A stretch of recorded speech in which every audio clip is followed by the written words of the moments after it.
Kembali lagi di Gospot pemirsa, heboh ya, istri dari Raffi Ahmad, Nagita Slavina tiba-tiba kok dicap sombong sama netizen. Waduh, ada apa lagi ini ya? Tapi berbanding terbalik sekali nih dengan Nagita. Amanda Manopo justru lagi dapat pujian-pujian banget dari netizen karena dianggap sangat merakyat ya kan, dengan asyik makan nasi kotak. Kita simak berita selengkapnya sesaat lagi pemirsa. Last but not least, jangan lupa saksikan Gospot setiap Senin sampai Jumat 9.15 waktu Indonesia Barat hanya di RCTI. Karena akan selalu ada berita-berita selebriti paling hot pastinya di Gospot. Saya Felina Tan, stay healthy and happy. Have a good day. Bye-bye.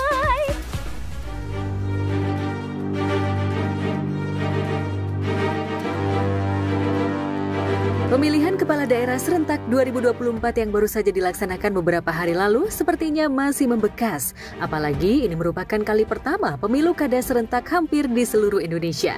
Dari pesta demokrasi daerah itu ada sekelumit kejadian yang jadi perhatian warganet ketika pasangan selebriti Raffi Ahmad dan Nagita Slavina usai melakukan pencoblosan di TPS-nya. Saat itu pasca pencoblosan, Gigi, biasa Nagita disapa itu, langsung tancap gas terlebih dahulu meninggalkan Raffi, meski saat itu suaminya terus memanggil untuk melakukan jumpa wartawan. Karena tak mengindahkan teriakan Raffi, Gigi dianggap sombong oleh warganet dan dikait-kaitkan dengan sosok Raffi yang kini menjadi pejabat publik. Toh tak sedikit pula banyak warganet yang justru berkomentar positif. Ya nih, sayang sama aku teman sini dong deh. Sayangku, dia nggak mau.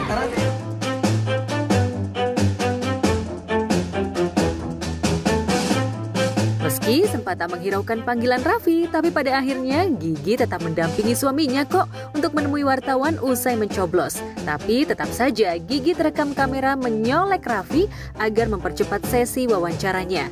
Hingga Raffi pun mengamini ajakan istrinya tersebut. 2 RT03 di 03, RT202, RT1 gabung jadi satu. Ya. Ya, pokoknya salam semua untuk semua para petugas ketertiban TPS di seluruh Indonesia. Sehat-sehat semua. Amin.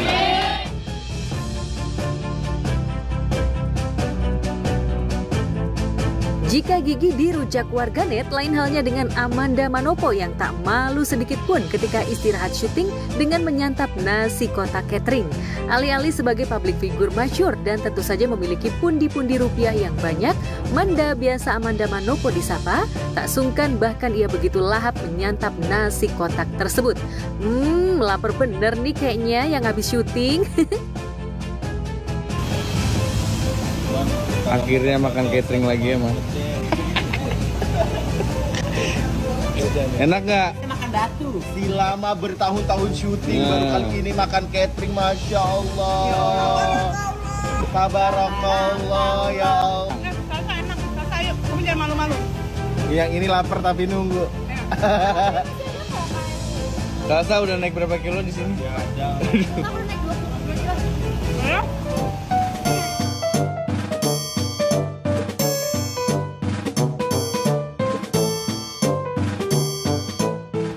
Jika Amanda begitu lahap, lain halnya dengan Salsabila lawan mainnya di sinetron Cinta Yasmin yang tampak menahan lapar lantaran makanan yang dipesannya belum juga datang. Tak sampai di situ, aksi kocak Amanda juga jadi sorotan saat ia mengenakan kostum balon. Bahkan kostum ini cukup nyeleneh dan juga berhasil membuat warganet terhibur. Kostum balon tersebut berbentuk celana yang seolah-olah sedang digigit oleh seekor buaya. Tampak mendalami peran, Manda pun memamerkan ekspresi wajahnya yang pura-pura kesakitan. Waduh, meleng dikit Manda jadi komedian nih. Kenapa, Neng? Sakit-sakit, digigit. Kenapa? Digigit. Ya.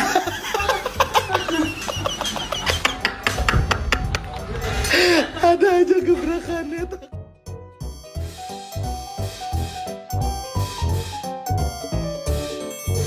Tak kalah kocak dan nyeleneh dengan backsound lagu Kung Fu Fighting, Manda tampil kocak mengenakan kostum balon berbentuk seperti badan sumo. Tak hanya itu saja, ia juga tampak begitu lincah saat berpose menirukan beberapa gerakan sumo.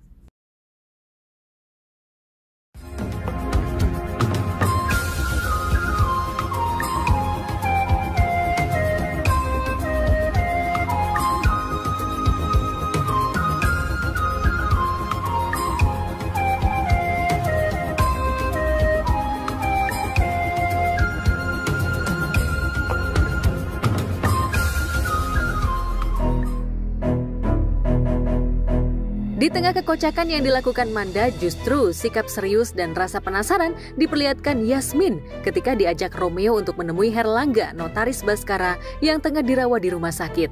Dari keterangannya, sebelum meninggal dunia, Baskara ternyata sudah merencanakan bakal mengubah kepemilikan perusahaan Cakradinata menjadi milik Yasmin. Waktu itu kami sedang melakukan virtual meeting. Pak Baskara bilang kalau perusahaan Cakradinata akan diberikan ke anaknya Yoga. Dan Pak Baskara juga bilang kalau beliau sudah menemukan anaknya Yoga. Kalau tidak salah ingat, namanya Yasmin.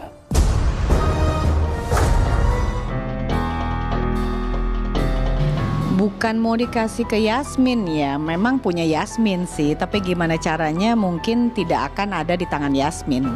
Itu adalah tentang surat ditulis oleh Baskara bahwa memang perusahaan itu punyanya Yasmin, seperti itu. Tentu saja untuk mendapatkan surat perjanjian antara ayah Yasmin dan Baskara tak semudah membalikan telapak tangan. Baik Yasmin maupun Romeo harus mencari keberadaan surat perjanjian tersebut yang masih di tangan Yoga, ayah Yasmin. Tapi tetap aja sulit membuktikan kalau Bu Ajeng itu memasukkan surat wasiatnya. Karena sampai saat ini kami masih belum punya bukti apapun. Ini hanya dugaan kita belum punya bukti. Satu-satunya yang bisa memastikan kepastian pemilik dari perusahaan Cakradinata, kalian harus menemukan surat perjanjian antara Yoga dan Pak Baskara yang dipegang oleh Pak Yoga. Yasmin berusaha maksudnya mau untuk membuktikan kalau maksudnya dia mungkin penerus yang sah kali ya, saya Cakradinata, jadi untuk mengambil alih. Bahkan jadi bersama Romeo mungkin sama Yasmin mencoba mencari kebenaran untuk mencari cara itu. Mas sebenarnya pasti kemarin Pak Baskara ini aja sebenarnya mungkin ada sangkut pautnya dengan Bu Ajeng gitu. Tapi itu kan belum terbukti. Sementara Yasmin dan Romeo masih berkutat soal surat perjanjian antara Baskara dan Yoga. Lain halnya dengan Ajeng yang belakangan mendapat teror dibuat kalut. Ia tampak marah dan mencurigai jika semua teror yang selama ini didapat merupakan perbuatan Nina.